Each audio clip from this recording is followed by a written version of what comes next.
Om Asato Ma Sadgamaya Tamaso Ma Jyotirgamaya Mrityurma Amritam Gamaya. Om Shanti Shanti Shanti. Om, lead us from the unreal to the real. Lead us from darkness unto light. Lead us from death to immortality. Om, peace, peace, peace. Good morning. Today, the subject this morning is, you must have seen, the non-dual self. And yes, we are going to speak about non-duality, and I can see people going, again. But that's the one subject that we have, the highest teaching.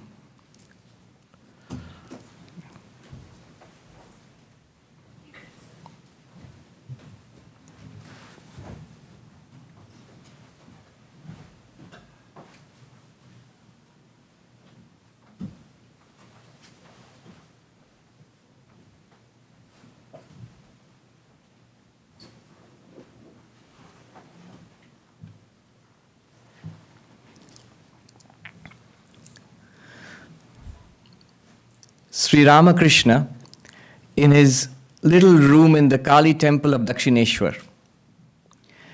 Now, we know that he used to keep this little book which he would not allow anybody to read except Narendranath, Swami Vivekananda. Now that's a little bit annoying. Why just Narendranath? Why not us? So since we know about it, I was thinking today, let's just sneak into his room. He's out there. Ramakrishna is not in his room. He's out there somewhere in the temple, maybe in ecstasy. Let's just sort of sneak into his room and take out that little book and see what all the fuss is all about. Why won't he allow us to read that book? And let's see what's there in that little book. I invite you to come with me. Let's sneak into his room. And as we go there, I know where he keeps his book. So he thinks it's a big secret, but the world knows about it.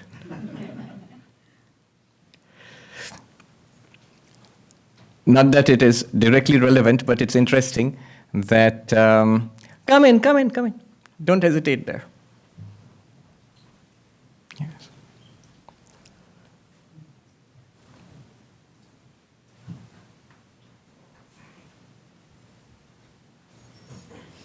Yes.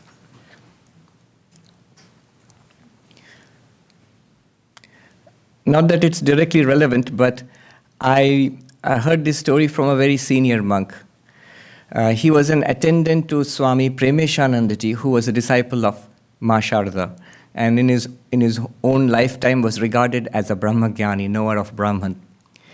So one day, this monk told me that once he was attending to Swami Premeshananda, and Swami Premeshananda said, "Is there anybody? I'm going to tell you a secret. Just make sure there's nobody there. Close the doors." And the Swami, he told me that I knew what he was going to say. He had said it so many times, everybody knew that. And I said to him, "Swami, just go ahead. There's nobody around. You can tell me." And the Swami said, No, it's like top secret, beyond classified, So come, I'll whisper it into your ears. And with this Swami said that with a sigh, I went forward and went near him, and he said, "Do you know that in this age, God has descended as an avatar as Sri Ramakrishna? Sri Ramakrishna is an avatar, an incarnation of God." And the Swami said, "Yeah, I know." And Swami Premeshananda said, "You know?" He said, "Yes, and everybody knows." Everybody knows. Yes, everybody knows, and nobody cares. Yeah, because what is our conception of God, and what is our conception of an avatar, of an incarnation? These are words to most of us. These are concepts which we read about. So similarly, there's this book which only Narendranath was allowed to read. So we'll go inside and we find this book in his room, in Sri Ramakrishna's room, and we open it and we see it says, you know the book, Ashtavakra Gita or Ashtavakra Samhita. Let's open it and read what it says. Almost at the very beginning we find this verse. I think it's the 4th verse in the 1st chapter. Yadi deham prithakritya chiti vishramya tishtasi adhunaiva sukhi shanto bandha mukto bhavishyasi. What does that mean? At the very first, this translation catches our eye. Right now, here itself, you will attain to complete peace, profound and lasting peace. You will overcome all suffering, all human suffering you will overcome. Be freed of bondage right here and right now. That catches our eye. Really, right now. What do you have to do? The first line says, if you separate yourself from your body and rest in pure awareness. Yadi deham prithakritya. If you see yourself as separate from the physical body and rest in pure awareness. Chiti vishramya tishtasi. You might say easier said than done. Let's look at this. What does it mean? Yadi deham prithakritya. If you can separate yourself from your body. Now, right off, separating yourself from the body does not mean that you're going to float out of your body like a cloud or something like that. Like take a pair of forceps and pull somebody out of the body. It's not like that. See, separating from the body is knowing, seeing clearly that I am actually not the body. Even when the body is there and the body, you're using the body, you're driving a car does not mean that you are a car. How do you do that? Vedanta gives us a series of techniques, different methodologies to see that we are not the body. What are these methods? We have talked about it in these classes, but I'll run through them very quickly. Since we are talking about the highest, each of these methods requires a separate class to explain it, just to explain it. But I'll just mention several straight away. How do I see that I'm not the body? Well, first off, you can see that the body changes. Imagine what the body was when, say, you were an infant, you're a baby. Just now there was a 1-year-old baby upstairs. And imagine what the body was like, tiny and looked so different. And what was the body like when it was a child? What was it like when you were a teenager? What was it like as a young person, as a middle-aged person, as a senior person? So much change in the body. The body continuously changes. And yet, I have this intuition, this unmistakable feeling that I was that young person, I was that teenager, even before I was that child, I was that little cute baby in the baby pictures, though the body looks so different. I have this intuition. I am the same person all throughout. Body changes, and I, the person inside, I have not changed, in which case the changing and the changeless cannot be the same thing. That which changes continuously and that which just does not change cannot be the same thing. Because of that, I cannot be the body. Though I am in the body, using the body, experiencing the body. Again, the body is an object. I am aware of the body, just as I am aware of the clock and I'm aware of this lectern and this room. I'm also aware of the body. I can see the body, I can touch the body, I can feel the body. Especially when we are sick, we can really feel the body. So if you can actually feel it, experience it, touch it, see it, then it's an object of your awareness. Do you see? You are the seer, the experiencer. In Sanskrit, drashta, and the body is the drishya. And the seer and the experiencer cannot be what you see or experience. The object and the subject must be different. Hence, I, the experiencer of the body, right now, I cannot deny that I experience the body. It's a fundamental fact for me. Vedanta draws a startling conclusion from this fact. If you experience the body is an object of your experience. You are the subject of that. Look at the language we say. I see the body. Then I am the subject and the body is the object of the experience of seeing. Hence, subject and object not being the same cannot be the same. The seer and the seen are not the same. Drashta and drishya in Sanskrit are not the same. Hence, I cannot be the body. Again, I always experience myself as sentient, as aware, as conscious. The very fact that I experience, the very word experience, includes the fact of consciousness, does it not? Without consciousness, how can you experience? So I experience myself as a sentient experiencer. And the body is insentient. You'd say, well, hold on a minute, Swami. How do you know that the body is insentient? The body seems to be full of awareness. I am aware, I am conscious. It does. It's a reflected consciousness, a borrowed consciousness. But it's borrowed from you, the consciousness. A simple experiment proves it. I've often said this. It's very simple but very startling. If you look at your hand right now, or any part of your body, if you look at it right now, what is the quality of that experience? What is the nature of that experience? The nature of the experience always will be, I am looking at the hand. It's never that the hand is looking at me. You will never feel that the hand is looking at me. That would be creepy. Which simple fact means that I have sentience or consciousness on my side, not on this side. I am sentient, I am aware, I am conscious. And the body is an object of my consciousness. It is not in itself sentient, aware, or conscious. That which is conscious and that which is not conscious, that which is sentient and which is insentient, they cannot be the same. Chetana and Jada. Chetana and Jada, consciousness and the sentient and insentient, cannot be the same. Again, this is a very simple argument, but it's effective. Follow this. You always experience yourself as one, ekaha. One. We always experience ourselves as one. We don't experience ourselves as a committee. We say I. We don't say we, unless you are the Queen of England.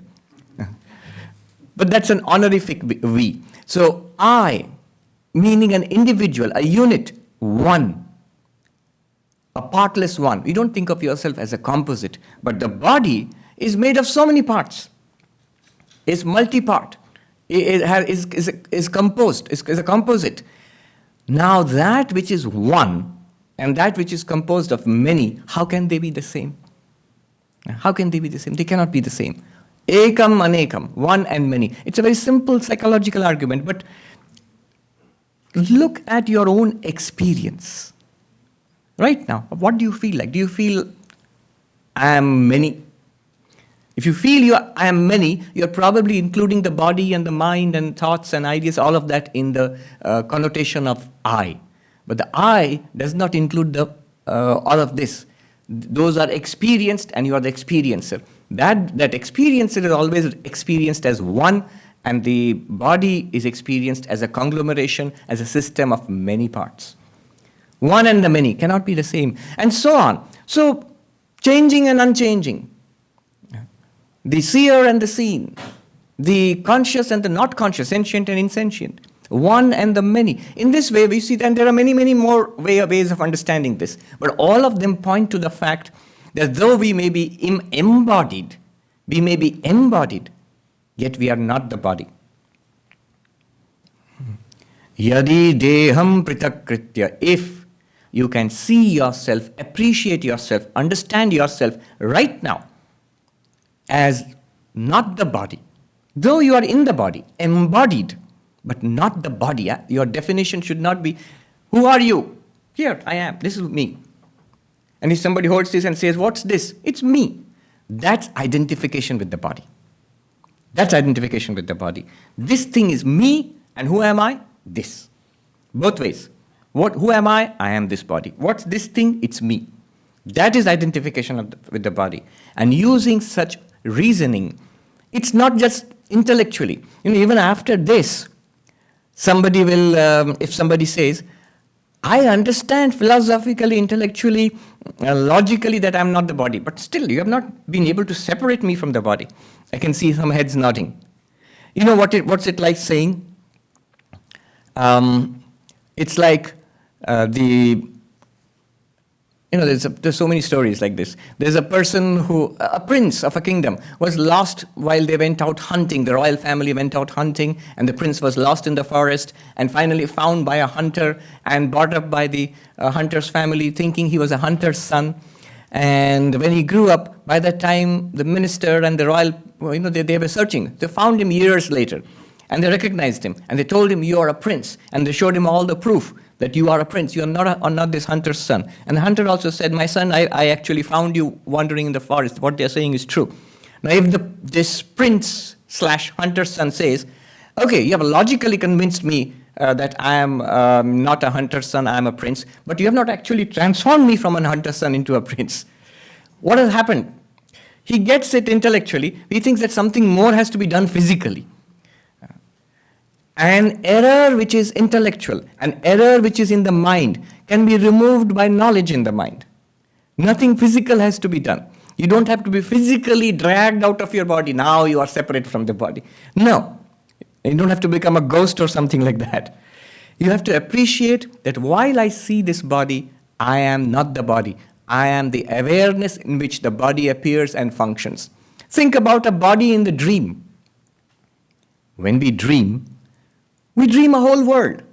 We dream people and events and the park and people and dogs and cars and the sky and birds and lake. All of that we dream in our dreams.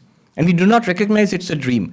And in the dream we have a body. Don't we have a body in the dream? You are there in the dream itself. But actually when you wake up, you realize you were lying on your bed safe and sound and dreaming all this.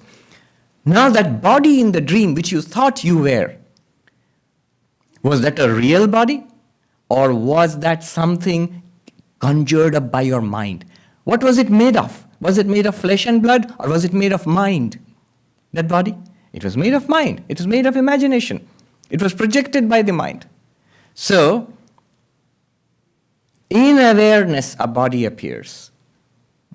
Somebody said, but it seems so solid. The body is there, it's so solid. If you touch the body in your dream, will it feel solid, or will it feel like air, or will it feel like the mind? No, it feels solid. In the same way, though it feels solid now, though it feels absolutely real, it's here, but it's in your awareness. The simple fact they're saying, see that you are not the body, you are the awareness in which the body appears and functions. And you work through the body, and you act through the body. You talk and eat and interact with other people. Yadi deham prithak kritya. If you separate yourself, if you see yourself as the awareness separate from the body, and then what do you have to do? Chiti vishramya tishtasi. Rest in this awareness. Which awareness? This very awareness in which the body is appearing. Instead of saying, I am a body, yes, I have got some awareness. What Vedanta does is, it shifts this I. Instead of saying that I am a body with awareness, what Vedanta asks you to do is, I am awareness in which a body appears and functions. The shift is subtle, but it's radical. And it can be done right now, because both the body and the awareness are there right now. You can see which will you identify yourself with. If you're asked, what are you? I'm a body. What about awareness? Yes, it's there in the body somewhere. That's our ordinary state. What Vedanta asks, Ashtavakra is asking us to do is switch that. See yourself as that consciousness in which the body is appearing. Chiti vishramya. Rest in that. What a beautiful word. Rest in that consciousness. If you rest in the body, there'll be no rest for you. The body is ever active, sometimes hungry, sometimes sick, has to do this or do that, or is tired and has to sleep. There's no rest in the body. In consciousness, always rest. Consciousness is very lazy, always at rest. Because all activity is done by the body and the mind, not by consciousness. Consciousness just shines and illumines the mind, and through that the senses, and through that the body. And through the body-mind senses, it illumines, experiences the world. The Ashtavakra says, in the next verse he says, this consciousness which we are supposed to rest in, what's it like? The word used is Brahman, the vast, the ultimate, which you are. Asangoasi nirakara vishwasakshi sukhi bhava. What beautiful terms. You are detached. You say, no, I'm not. I'm so very attached. I'm trying to be detached. Ashtavakra tells you, no. You don't have to try to be detached. Just note the fact that you are detached. Nothing sticks to you. Asangoasi. You are detached completely. You may think for a while that I'm attached to husband and wife and children and money and my name and fame. All of them come and go. Imagine, every day in the night when you go into deep sleep, where is husband, where is wife, where is your beloved child, where is your house, your bank balance, your car, your iPhone, where? Nowhere in your awareness. I'm so attached to them. Do you feel the attachment? Nothing. Even your own body is not in your awareness in deep sleep. Every day in the night we experience that. We slip away peacefully into deep sleep without any struggle. I'm leaving behind all the objects, my beloved people and my objects. No, you never feel that. You happily go into deep sleep. In fact, if people don't go into deep sleep, they ask the doctor some pills for going into sleep. You are detached. Asangoasi. That consciousness which you are right now, which Vedanta asks you, Ashtavakra asks you to identify yourself with the awareness which we are right now, that is completely detached. Detached from what? From the objects of awareness. From mind and body and the world. Completely detached. How attached are you to the objects and the people and the events in your dream? Not at all. Not at all. Even the most attractive thing, you get $1 million win at lottery and then you wake up and say, oh, it was a dream. Are you attached to those $1 million which you won in a lottery? So not at all. Swami, you want a donation? I donate the $1 million dream dollars to you. I'm not at all attached to it. No problem. Even the most horrible things, when you wake up and see that suffering, that fear and anxiety, it was a nightmare. And so the horrible thing, you don't feel that I suffered so much. No, you say, oh, it was a nightmare. It didn't really happen. You are unattached. Asangoasi. That consciousness is unattached to anything in the world. Why do we feel attached? We cling. You see, the world, objects and people and things have eternally divorced you. They are not attached to you in any way. We cling to them. This must remain with me. They are like clouds floating through the sky. The sky doesn't cling to the clouds. If the sky did cling to the clouds, it would be foolish. It would be foolish. It will come, it will stay, it will go. Let it come, let it be, let it go. Asangovasi. What else? It says nirakaravasi. You see, these two words, asanga means unattached. You are already unattached. You, the awareness, not the person. The person may have lots of attachments. You as the awareness are completely unattached. And you, the awareness, are formless. You see, I have a form. Look, I'm 180 pounds. I'm trying to lose weight. I have a form. Of course I have a form. That's the body. You are aware of the body. You are not the body. You are the awareness. The awareness is not 180 pounds.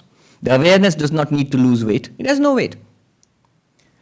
Nirakara, formless. Now these two words are interesting. You see, asanga, the unattached, actually means your ananda swarupa, your blissful nature. Your blissful nature. You know, Brahman is defined as existence, consciousness, bliss, sat, chit, ananda. Now, asanga, non-attached, refers to your ananda nature. Why? The general idea that we have in life is that happiness comes from contact. Happiness comes from contact. I am in contact with my iPhone 5, but now that the iPhone 7 or 8 has 8 has come out. Now I must have the iPhone 8. And I have nothing against iPhones or Android phones, but I'm giving you an example. Now what do I want? I will be happy when I have got that phone. I am in contact. Sangha. It must be mine. It must come into possession. I should be able to use it. I should be able to claim ownership. Sangha. Through attachment will come that happiness, which is promised. All the ads promise. Everybody who's using the iPhone 8 is very happy. You can see in the ads. It must be so. All the ads promise you that. They're all smiling. So I will get happiness from that. From this object, from this possession, from money, from a house, from location. Location, they say, what is the word? Location. Yes. I was very happily staying upstate somewhere. No, I must live in Manhattan. Why do you want to invite sorrow into your life? No, location. Happiness, contact. I must be in contact with central Manhattan. People. That person in my life, then I'll be happy. That person, very soon, that person out of my life, and then I'll be happy.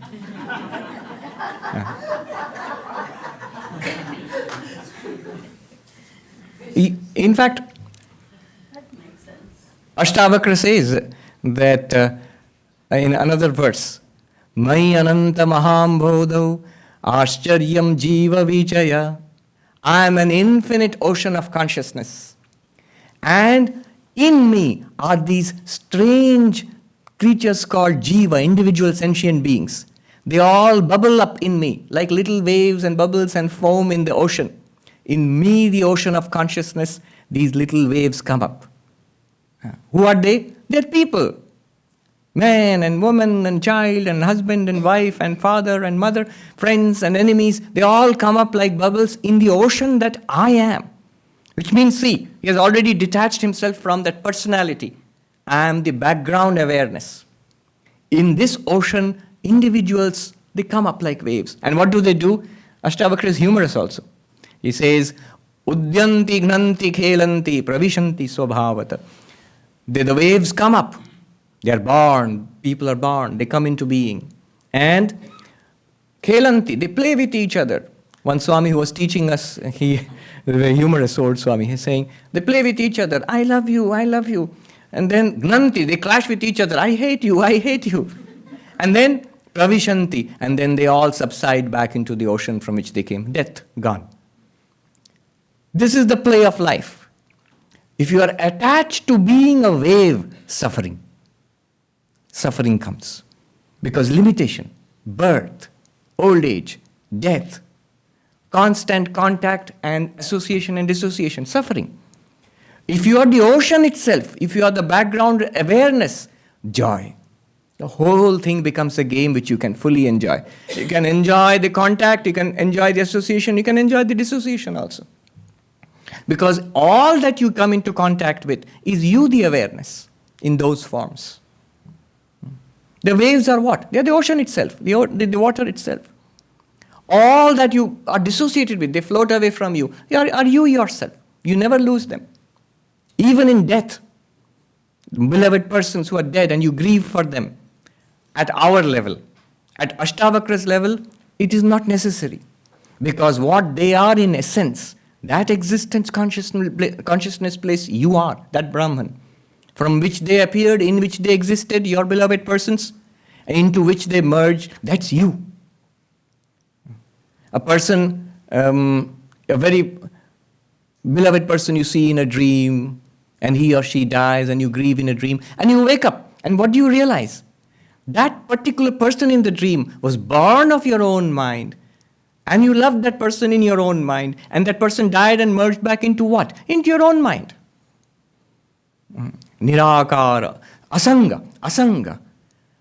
Unattached means the real source of bliss is not in contact. Sangha means contact. We think in samsara by contact we'll have happiness. But we soon lose that happiness. The same contact which brought us happiness now does not bring us happiness.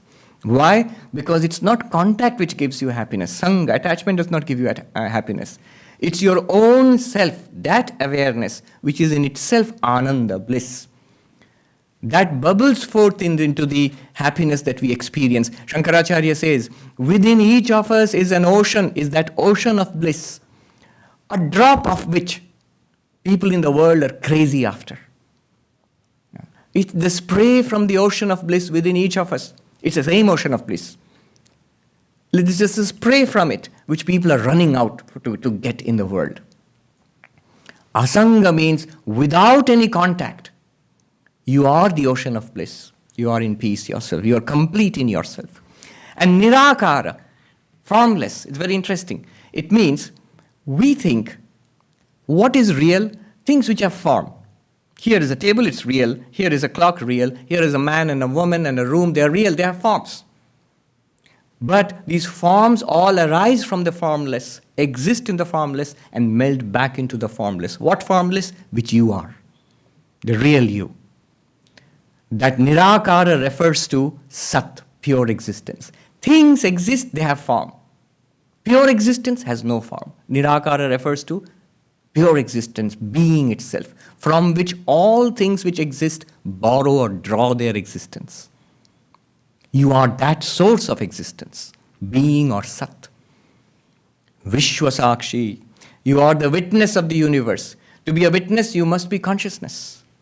So that Vishwasakshi word refers to Chit. Asangavasi, you are Ananda, bliss. Nirakaravasi, you are Sat, pure being. Vishwasakshi, the witness of the universe, you are pure consciousness, Chit. Satchidananda. That is our true form, and Ashtavakra says, rest in that. Relax in that. Tishtasi, stay. Another word, it's very interesting, each word is very profound. Asango asi, nirakaro asi, vishwasakshi asi. Asi, the word, Sanskrit word asi means you are. Thou art. Very profound word. It means you are Brahman, you are that pure consciousness now. One Swami who is to teach us this Ashtavakra in the Himalayas once, he often would say, Tum jano ya na jano, whether you know it or not. Tum mano ya na mano, whether you accept it or not. Tum hi Ram, you are Rama, you are God. Asi means you are, right now. When will I attain my divine this Satchidananda, when will I attain it? There is no when. When I, after death, when I go to heaven, or when I attain Samadhi, at some particular time, when am I separated from Brahman by time? No. You are present. You were, you are, you always will be. Am I separated from that reality by space? Do I have to go somewhere? Yeah, I have to go to Vaikuntha, Kailasha, heaven, Jannat, Ramakrishna Loka, some place. No, you are Asi, right now. Yeah. Right now, right here. Do I have to become something? No. I am an individual living being, a jiva, a sentient being, a human being. Now, through a lot of spiritual practice, somehow I will become Brahman. I'm an individual being, jiva in Sanskrit, and somehow by Vedanta or whatever, I'll be transformed into Brahman. It's like a wave in the ocean saying, I am a wave now, but with a lot of spiritual practice, a watery practice, I will become water. The wave is water, regardless of being a wave. Similarly, right now, we are that Brahman. Asi, the word Asi means you are. Do you have to get something to become Brahman? Some people think, yes, when I get through yogic practice, I get samadhi, deep absorption in God, then only I will be able to be divine or Brahman. No. Then you may be able to realize it, but you always were. When a person realizes he or she is Brahman, that pure consciousness, what is the realization? The realization is not that, oh, I was this ordinary person earlier. Look at me now, I am one with God. No, not like that. The realization always is, oh, I was always this, I didn't know this. That's the realization. It's a waking up into what you already are. Will I become Brahman after getting devotion? I have no bhakti now. Now, after that, after some time, I will get devotion, great faith and devotion in God, and then only I can claim that I am Brahman. No, even now. If you get bhakti and devotion, much better for you. If you do not, so much the worse for you. But regardless of all of that, you are still Brahman. Asi, that word is so powerful. You are that now. You say, what is the use of spiritual practice then, if I am already Brahman? That's a very theoretical question. I might be Brahman now, but I don't seem to know it. What spiritual practice does for me, what bhakti and jnana and dhyana and all of that does for me, is to make me realize what I already am. But the word asi says you are that already. Asango asi, you are that unattached pure consciousness. You are that bliss nature already. Nirakara asi, you are that pure being, immortal being. You do not know death. There is no death for you. How do you say that? Everybody dies and you're saying there's no death for me? When you say everybody dies, what dies? What do you see dying? The body. What is burnt or buried? The body. We identify ourselves with the body. There's a very funny story it's a village story, but in India, many of these stories have deep spiritual significance. There was this simple man. He was really simple. He was cutting wood. The famous story where there's a branch of a tree, he's sitting on the tree and cutting at the root of that branch, and he's sitting out on the branch. And somebody came and told him down there, you're going to fall.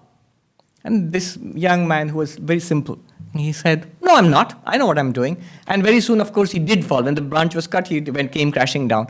And he thought, oh my God, that man must be God who told me he knows everything. So he ran after this man. And he caught hold of him and said, you are God, you know everything. Sarvagya means all-knowing. You are Sarvagya, you're all-knowing. And the man said, no, there's just common sense. No, you know this. You know everything. Tell me something. And this man, just to get rid of this simpleton, he said, look, here I am tying a string around your wrist. When the string snaps, you will be dead. That will be your death. And this man thought, I've learned a wonderful thing today. And he went back and he told his mom and dad that, see, I met God and I begged him to tell me something profound. And he tied the string around my wrist and said, when this it snaps, then I'll be dead. Now, in one day, it so happened. Days later, the string was, of course, already weak and soggy, and so something, and it's actually snapped. And he thought, okay, so am I dead? Well, he said so. I must be dead. So I'm dead now. And he dug a grave and he went and lay down in it. I'm dead. People asked him, what are you doing? I'm dead. I can't do anything else. I'm dead. So strong was his belief. You see, mind in its own place. I am dead. Now this boat, it was near the river. The boat came and people got down from the boat. And one of them was carrying a heavy jar of oil. He sort of was mumbling, if only somebody would carry this jar of oil to my house, I would give him 2 rupees or something like that. From the grave, that man shouted, I would happily carry it for you, but I'm dead. I can't help it. This man went and saw this. This guy was a simpleton. So he said, yeah, so what if you're dead? You can still carry the jar of oil. Can I? Yes, you can. Well, I didn't know that. All right. Then he came out and he carried the jar of oil. After some time, he was walking. You see, all of it is a play of the mind. It's a funny story, a very silly story, but, Ashtavakra is saying, we are no wiser than that person. I am dead. No, you are not. So this man is walking and he starts imagining. Sri Ramakrishna's story has he used to tell this story in a different form. This man starts imagining, I will get 2 rupees for carrying this jar of oil. So with that 2 rupees, I'll purchase some chickens and I'll do some chicken farming. And then I'll earn so many more rupees. Then I'll purchase some goats and I'll do goat farming. And then I'll earn so many more rupees. I'll purchase cows and I'll be a dairy farmer. And then I'll be rich and I'll have the house and I'll get married and we'll have children. And the children also will have to be married off. He's carrying it. The oil. And then I'll have enough money to marry off the children. And the children will have grandchildren. And we'll be sitting together in this big household. And the grandchild will come to me and tug at my cloth and say, Granddad, Grandpa, come and eat. And I will say, no, not now. And he did this, the thing fell. And it broke. And this man was furious. You fool, you ruined the jar of oil. You broke it. And this simple man, he said, you just lost a jar of oil. I lost all my family and my business and all of it is mental. According to Ashtavakra, When we say, I'm old and I'm sick and I'm lonely and I'm ignored and I'm going to die, Ashtavakra thinks we are exactly like that simpleton. You, the consciousness, you are not old. You are never sick. And you are never going to die. You know what happens? The enlightened person sees himself or herself, see him and her is also gender, is the body, as this pure consciousness, immortal consciousness. If we do not see ourselves as that, the ignorant person, not knowing oneself as that pure consciousness, you know what happens to us? We do not die also. Even without knowing it, we do not die. We will simply go through this round of births and deaths. We will have a body, the body will die, we think, oh, I'm dead. I am like that person. But we'll have other bodies. Gita says, Jatasya hi dhruvo mrityu. For those who are born, death is certain. And Mritasya hi dhruvam janma. And for those who are dead, birth is certain. For whom? For those who are ignorant of their true nature. They will get another body. We will get another body. We'll go through this cycle of births and deaths. We have lived many times earlier, and we shall yet live many more times in the future.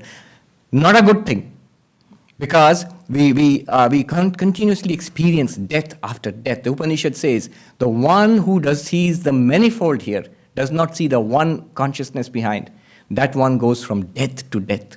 Mrityu sa mrityu mapnoti. Ya iha naneva pashyati. The one who sees in this world manifoldness. And unfortunately, most of us, we do see this manifoldness. That one goes from death to death. Asi, right now we are that. Brahman, existence, consciousness, bliss. Think about it. We cannot deny that we exist. Whatever we are, man, woman, happy, miserable, intelligent, rich, poor, uneducated, whatever we are, that I am, I cannot deny. Existence cannot be denied. We exist. And second, we cannot deny that we are conscious. That we are always, we may be conscious of happiness, we may be conscious of misery, fulfillment, or frustration, but we are conscious. First consciousness, and then anything else in life. If I say, I am not conscious, I am not that awareness, I don't know what you are speaking about, this awareness, then it's like a person saying out loud, I don't have a tongue. If I say out loud, I don't have a tongue, that's so self-contradictory. Then how am I saying it if I don't have a tongue? The very fact that I say it, I don't have a tongue, proves that I have a tongue. In the same way, Vedanta says that if somebody says, I don't know this pure consciousness you're talking about, exactly as foolish as that. It is that very consciousness, through a mind and a body, who is saying, I don't know what consciousness you're talking about. Shankaracharya says, this Atman, this pure self, is the self of the one who denies it also. Yayesh asya nirakarta tasyaiva atmasa. Well, the one who denies the existence of this self, the Atman is the self of that very person. Without that, he could not deny the existence of the self. So this consciousness, background consciousness, is fundamental to our existence. Adhunaiva. Because it is so right now, therefore Ashtavakra says, right now, you will be free of all suffering. This is called shoka nivritti. All suffering goes away when you realize that I am this consciousness, unattached, formless, immortal consciousness. Why will all suffering go away? Think about it. All suffering is at the level of the body or of the mind. This consciousness is the witness of the body and of the mind, is completely unattached to the body or the mind. In the sky, white fluffy clouds may come or dark and heavy thunder clouds may come. The sky is unaffected, though it looks different. When there are dark clouds in the sky, it looks different. When there are no clouds in the sky, it looks different. When there are white, fluffy, pretty clouds in the sky, it looks different. When happiness comes, misery comes, we think we are different.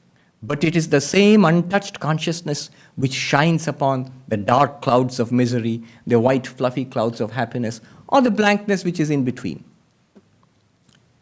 You are that background consciousness, and therefore, adhuna eva, right now, not after death, not after attaining samadhi or bliss or something like that. Right now, you will be free of suffering.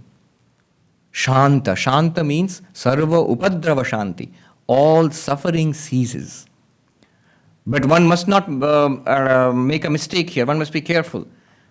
Problems at the level of the body will continue.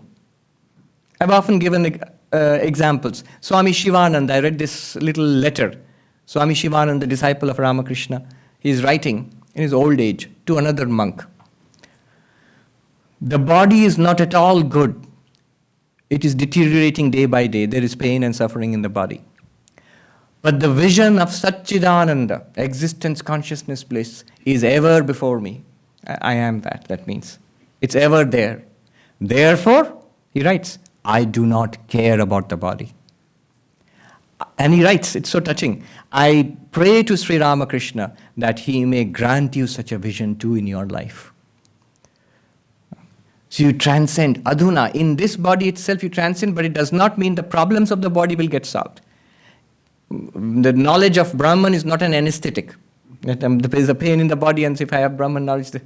No. At one level, the problems will remain, but you realize a deeper level where it is untouched. The storms rage on the surface of the ocean, but below the surface of the ocean, there is 20,000 feet of calm water. Swami Turiyananda in Banaras in his old age, suffering a lot, physical ailment. Somebody said, Swami, are you suffering very much? He said, no, my child. So Ramakrishna, by the grace of Ramakrishna, inside I have been transformed into a vast sheet of ice. I am as calm and cool inside. Though externally, body is suffering. Because of past karma, the body will suffer in a particular way and it will die also. It does not touch me at all. So there will be these two levels. For us, only the surface level. Suffering is there, I am miserable. There is pleasure and happiness, I am doing so well. That surface will keep changing. As long as we are attached to that, we are subject to the ups and downs of the world. As we step back into our real nature, we realize that the surface storms do not touch us. Adhuneva, Shanta, that means beyond all suffering. And Sukhi, there is a positive bliss in it. Enlightened people, always happy. They radiate a great bliss and happiness. A happiness which is unsullied, which is untouched by worldliness. It bubbles up from within uncontrollably. See, Ramakrishna in a place he says, it's so funny, he says, I feel like laughing, I don't know why. An inner, a kind of holy glee bursts forth from within. An unenlightened person, cloudy face, stormy face. Enlightened person may not be always wearing a smiley face, but always a joy and peace will be there, undisturbed within. Ma Sharada was once asked, did you ever see Ramakrishna with a pale face or unhappy face? She said, no, never. Somebody asked about this picture, that Sri Ramakrishna himself said that this is a very high spiritual state. So isn't he very serious in this picture? And the mother said, no, I have seen that, but no, I didn't think I always thought he had a smiling face. I never thought he had a pale face or anxious face, never. Sukhi. Adhuneva Sukhi Shanta. Even now, right now, permanently, you attain to that bliss which is your birthright. And Shanta. Bandha Mukta. Free of bondage. What is bondage? What bondage do we have? Are we really tied to this body? Not really. It's only the fact that I think I am this body. I think I am this body. I feel that I am this body, but actually I'm not. There's this funny story of a Swami in the cave who would live there, and a disciple went to him and said, teach me Vedanta. And the Swami said, all right, but first you have to work for the ashram, for the cave. The cave is an ashram. So he would make the disciple sweep the cave and bring water for him and beg for food and things like that. After a few weeks, the disciple got frustrated. You're not teaching me anything. If tomorrow you don't give me, moksha, freedom. Tomorrow you don't give me freedom, I'll go elsewhere. Now the teacher thought, no, I can't let him go elsewhere. Okay, I'll have to give him freedom. He said, all right, come in the morning tomorrow. Early in the morning, the disciple turns up, very happy. He's going to get moksha, freedom today. And he finds the Swami standing there. There was this big old tree outside the cave. And he's holding onto the tree with all his might and shouting, "Free me, free me, free me." And the disciple says, "Swami, just let go." And the Swami said, "Precisely." Bondage, they say in Hindi, they say, manyata. You think you are tied to this body and mind, but you are not. Actually not. Vivekananda said, "Thine only is the hand that holds the rope that drags thee on." Thine only is the hand that holds the rope that drags thee on. We do not know whence we have come. We do not know where we are being dragged to. But Vivekananda says you are holding the rope which is dragging thee on. And then, what should we do? Let go thy hold, sannyasi bold, he says. Om Tat Sat Om. It's a song to a monk. Let go thy hold. Let go thy hold does not mean, okay, I'm going to walk out of my home and my job and my business and abandon my family and I'm going to become a monk in the Himalayas. No. That's a crude understanding. Let go thy hold is in our deepest understanding, conception of ourselves. Am I this body and mind? Am I this one? No, I am the awareness in which this one appears. Ashtavakra says after that, Eko drashtasi sarvasya mukto prayasi sarvada ayam eva hite bandha drashtaram pashyasi taram. What does it mean? You are the one witness of everything. And you are in reality always free. In reality. In practical life you may not be free. Because unless you know this and realize it, you may not feel that freedom. But in reality you are always free. Now what is the bondage? This alone, he says, ayam eva hi. This alone is your bondage. This is where we are trapped. Very interesting, look at it. Drashtaram pashyasi itaram. You think that there is some other consciousness, some other witness. You see, when you ask for bondage, in Vedanta you will get different answers. Somebody say we are bound by our own karma. We are bound by ignorance. We are bound by maya. Here, Ashtavakra gives a very precise insight, a very subtle insight. Your only bondage is you see the witness consciousness as something other than you. What do we see as the consciousness? Who is the consciousness? Who is the knower? We think, here is the knower. This body and in the mind there is awareness. This is the knower. This is the witness. This is drashta. No, it's not. It's the reflected consciousness. It's like you look at your face in the mirror and see the reflected face and say, which is the face? That's the face. No, it's not. This is the face. That's reflected in the mirror, that you are seeing. The problem is the original face you do not see. And what you see is a reflection. So we think that the awareness in this body and mind, that is consciousness. That's the drashta, that's the knower, that's the witness. No, that's not the witness. That which is aware of this thing, that is the witness. That which is reflected in the mirror, the original one, that's your face. What else do we think is the witness? We think here are so many witnesses. Here are 100 people sitting in me, so each one of them is a witness. No, that is bondage. You are the one consciousness, undivided, shining through these 100 bodies and minds. Why 100 bodies and minds? Billions of bodies and minds. One consciousness. Eko drashtasi sarvasya. In each body and mind, the consciousness shines upon it and functions as a separate individual. It functions as a separate individual. But the background awareness is one and the same. And that's who you are. That's why we think there are many witnesses here. There are not many witnesses. That's our bondage. Or some people think, what is the witness consciousness? Oh, there's from jada, from this physical body and brain, some emanation. That's our mainstream understanding in science now. From a physical system, consciousness somehow emerges. That's the witness. No. The consciousness, that which is aware of the physical system. Yadi deham pritakritya, separating the physical system from the awareness. That which is aware of the physical system, that is consciousness, and that you are. Some think, no, God is the witness. God sees everything. As if God has no other work than to be a peeping Tom all the time. Whether God sees everything or not, who knows? It's a matter of faith. But whose faith? Your faith. If God sees everything, you are seeing God is seeing everything. If you believe that God does not see everything, there is no such thing as God, it's in your vision that there is no such thing as God. Faith exists in your awareness. Lack of faith exists in your awareness. If there is an all-seeing God, that exists in your awareness. Are you aware of that or not? Yes. So it exists in your awareness. You are the drashta.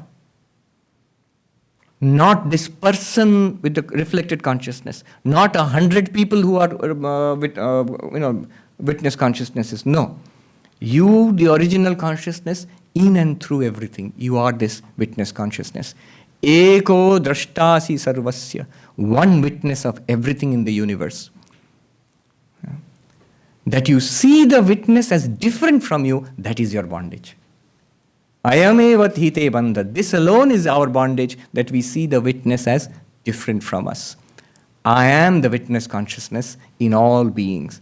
As you do that, you step back from this body-mind system and you see all body-minds, all persons become same to you then.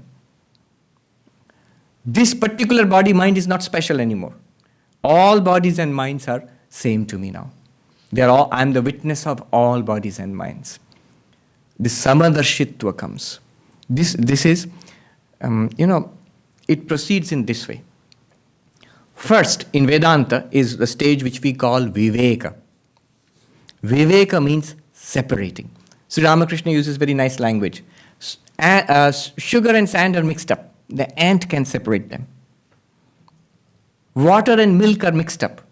The swan can, apparently the story is that the swan can actually separate the water and drink the milk. I don't know if it's true. But the story goes like that. The swan can separate water and milk. And the third one he uses in, I'll tell you in Bengali, I always have difficulty translating this. Golmale mal ache, golti bad diye malti lo. In Hindi also you can understand. What it means is, how do you translate golmal? Chaos. In chaos, the reality exists within chaos. Leave the chaos aside and take the reality. It doesn't work in English. It has a peculiar punch in Bengali. In Hindi also you can say that. Gol mal mein mal hai, gol ko chodo mal ko lo. So, now this is the first stage. It means viveka, separation. Again in your understanding. In your understanding. Now in this first stage, it seems like sand and sugar are two things. Right? They're two different things. So, it seems body-mind is one thing and consciousness is another thing. When Ashtavakra tells you, separate the body-mind from consciousness. Yadi deham prithakritya. As if there are two things. This is first step is essential, but it's also not true. Are there two things? Is there a body-mind and universe one thing and a pure consciousness another thing? Vedanta says actually no. We went through this process just to help you to understand, to appreciate what is pure consciousness. What is the witness consciousness? It's not that the witness consciousness is actually a separate thing and this universe is a separate thing. One Swami was teaching us, he said, I often talk about Drigdrishya Viveka, Drashta and Drishya. I often have given this talk. One Swami was saying, if you do that too much, Drigdrishya Viveka, I am the witness and the world is the witnessed. He put it in beautifully in Hindi. जो दृग्दृश्य विवेक ज़्यादा करते हैं, those who keep doing that all the time, they will end up feeling that the witness is something good, it's God. And the witnessed universe and body and mind is the devil. Because it's the source of all trouble. दृष्टा भगवान है, दृश्य को शैतान बनाया है. No! It's not that the witnessed is evil. It's not that the world is a place of trouble and travail and turmoil. It's not that the body is bad. No.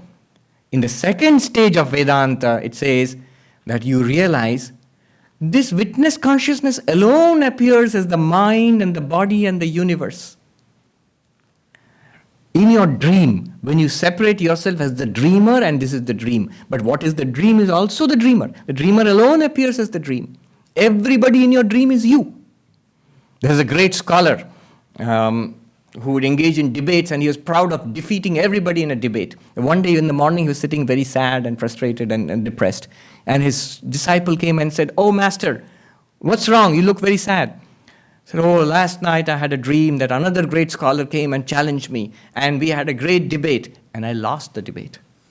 So I'm depressed. I've never lost anything in my life, and I've lost the debate. And now we have a scholar who's greater than me." This disciple said, "But master, that scholar was also you, because it was in your dream. You dreamt him up, right? So the knowledge of that scholar, the skill of the scholar is also your knowledge and skill." "You're right." And he was happy. In the same way, the existence of all beings is your existence. See, that witness consciousness alone appears as body, mind, and universe. The existence of all things is your existence. The knowledge in all beings is your knowledge. Now don't ask then, why don't I become a walking encyclopedia? Then you're asking this question as the person. As the background consciousness which is present in everybody, that one owns all the knowledge in all minds. All the knowledge in the world is your knowledge. All the love and bliss in the world is your love and bliss. Sat Chit Ananda.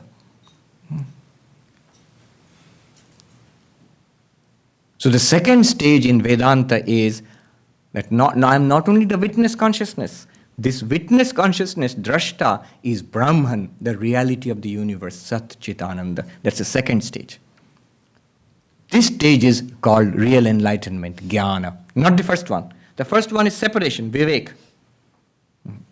Brahman, the witness consciousness, and the world. And then the world is dismissed as false. This is only first stage. Sri Ramakrishna was asked, Vedanta always says the world is false, Jagat Mithya. Is the world false? And Sri Ramakrishna said something very startling. For a Vedantin, he said something very startling. He said, why should it be false? Meaning thereby it's not false, but the next sentence is very interesting. Why should it be false? It's a step in reasoning. Bicharer katha. Very profound statement. When he first says, why should it be false? Is he rejecting Vedanta? No. He is in fact completing Vedanta. It's a step in reasoning that the world is an appearance in consciousness. That which is in an appearance in consciousness is nothing but that consciousness. If the things appear in your dream, those things are nothing but your mind, because it's projecting that.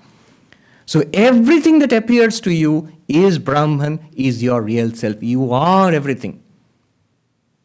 This is called Sarvatma Bhava. I am in all beings are in me. This is the final culmination of Vedantic sadhana. This is Jivan Mukti. This is what Sri Ramakrishna called Vijnana. Jnana, Brahman is there. Vijnana, everything is Brahman. Jnana, I am Brahman. Vijnana, I am everything. I am in everything and all things are in me. This oneness with the universe. Time is up. Anytime Sri Ramakrishna will return to his room, so we close that little book. Now we know what he taught Narendranath. And Vivekananda, when he came to this country, what did he say? He said, my mission in life can be put in a few words. It is to preach unto humanity their inner divinity and how to make it manifest in life, in every movement of life. What is the inner divinity? That witness consciousness. One teaching. Second teaching, Vivekananda said, two things he has taught. The second teaching, oneness of the universe.